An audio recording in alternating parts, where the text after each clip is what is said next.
Now, starting off with our next batch of projects, this is Project 10 Space War Alarm Combo, and as you can see, this is quite a jump from our last project, so before we explain what's going on, let's look at the circuit on the manual.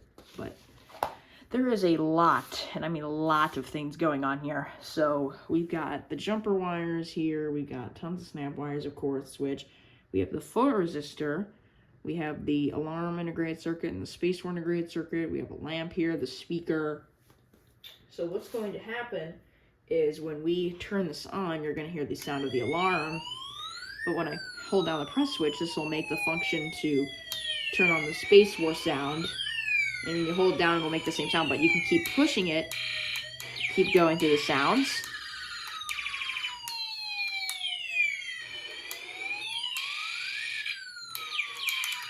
You can also wave your hand over the photoresistor, if I can do this correctly. It's kind of hard, but it's pretty tricky to use, but basically, it has a resistance between 10,000 ohms and basically infinity ohms.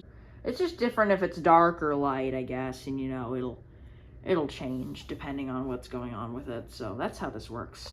Project 11 is Flying Saucer. This one is looking very similar to Project 2 DC motor and switch, and it basically is the same thing, but with one little catch, and that is we reversed the polarity.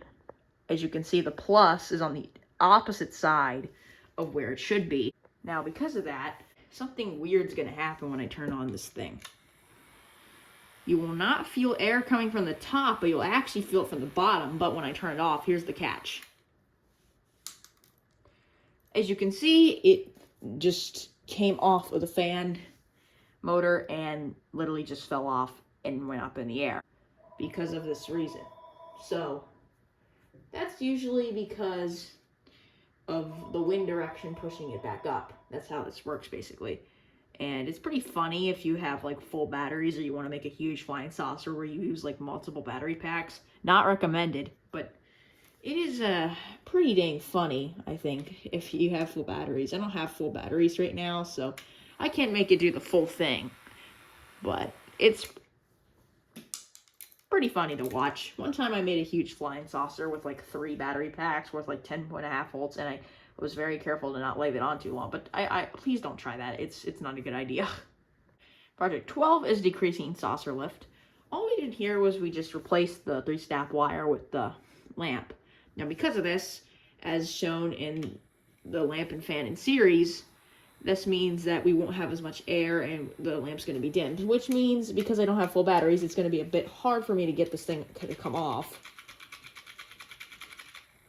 And as you can see, I can't really get this thing to come off. And it is trying to. I will mention it is trying to come off, but it's very hard to get off. I mean, even if you have full batteries, you have to just spam the switch to get the darn thing to come off. It's very difficult, but the same thing applies. It's not going to go, you know, very high up, or it might not even bounce up at all, you know, even if you have full batteries. But it's hard to really get this to work.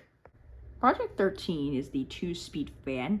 I kind of like this project because it's a way of using the lamp to make a 2-speed fan.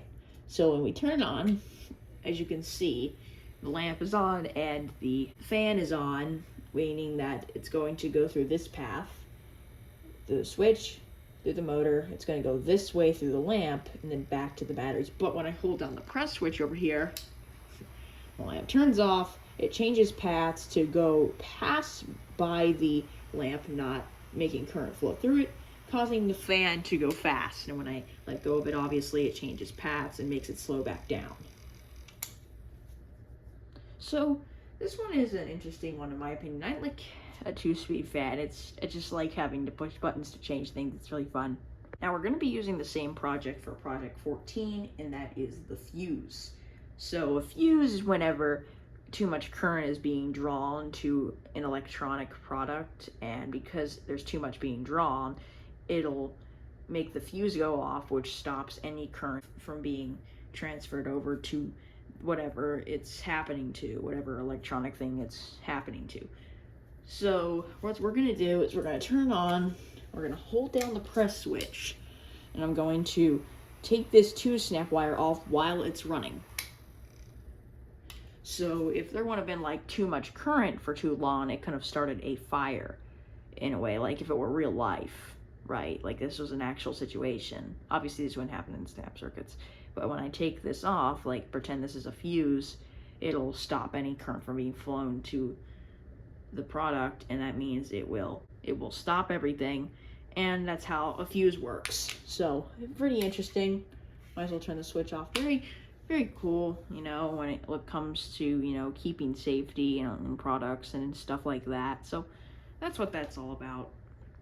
So for Project 15 Musical Doorbell, I got into a little bit of a dilly-dally. Now, this is what the project looks like on my booklet. And as you can see, I did try this, but for some reason the resistor didn't work with this circuit. So there was actually an older version, apparently, in another booklet, but I couldn't find it. So I just looked up a cheap 240p photo and just did the closest I could to not have to waste time with this. So this is going to look a little bit different than what you'd see in the manual, but it works because it literally does the exact same thing. So let's just get to the project despite everything else. So, as we can see, we have the music IC, we have a press switch, resistor, the speaker, and the LED, and this is how the musical doorbell works. So we're going to turn it on, and it's going to play the music, but we're going to wait till it stops. Just a little bit.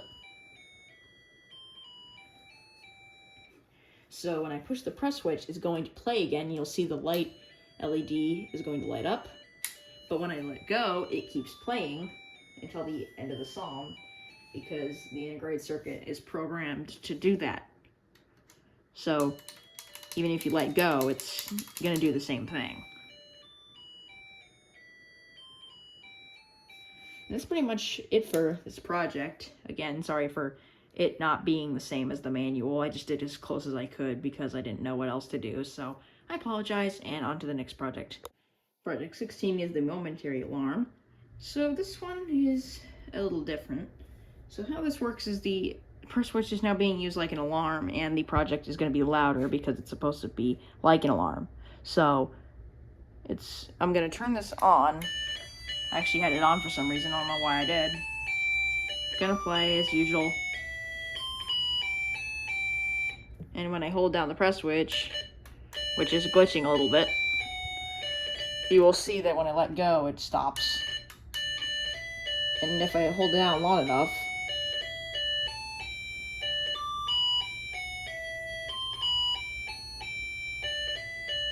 you will see that it will keep playing even if the song's done. And as you can see, my press switch is being a little weird for right now today. I'm not really sure why it is, but that's all there is for this one. Project 17 is the alarm circuit. The alarm circuit is kind of like the music one. However, as you can see, we have the alarm instead. Now, I'm honestly surprised this project isn't earlier in the projects, considering that the Space War alarm combos before this. However, we're going to turn it on, and you will see it will play an alarm sound.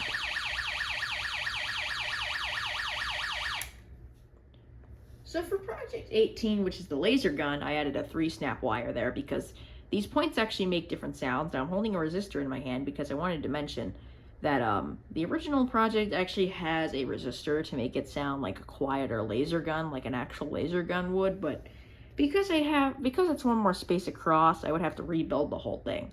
And I don't really want to have to do that, so that's why I'm doing it without it. Let's turn it on. It'll make a laser gun noise.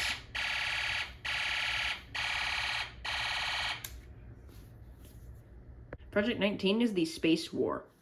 Let me get these snap wires out of the way first. The Space War is the Space War integrated circuit here, as we can see, is in this project, and is going to show what it does. So we turn the switch, and it turns on the sounds, which quite the variety. Or you can use the press switch as well. Switch to the different sounds. There are 8 of them. And also, for some reason, if you hold down on one of the longer effects, it will actually keep playing till the end.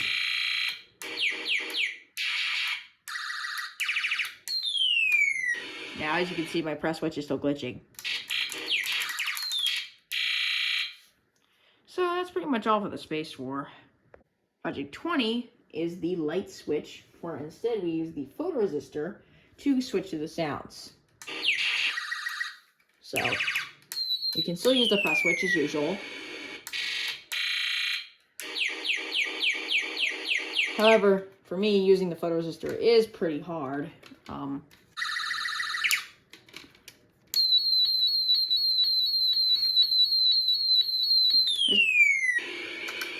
There's nothing really for me to shine it on. However, you can use the photoresistor to change through the sounds whenever you're holding the press switch down. So it's just another way to change through the sounds, basically. Now, unfortunately, for Project 21 Paper Space War, well, I don't have any paper I can use, unfortunately, at the moment for me to do that project, so I'm just going to have to skip it. But basically what it is you have a piece of paper and you have a whole bunch of dark spots on it, and you put it over the photoresistor to change through the sounds. So that's all that does, but unfortunately I don't have that right now, so I can't do that, honestly. So, yeah, sorry.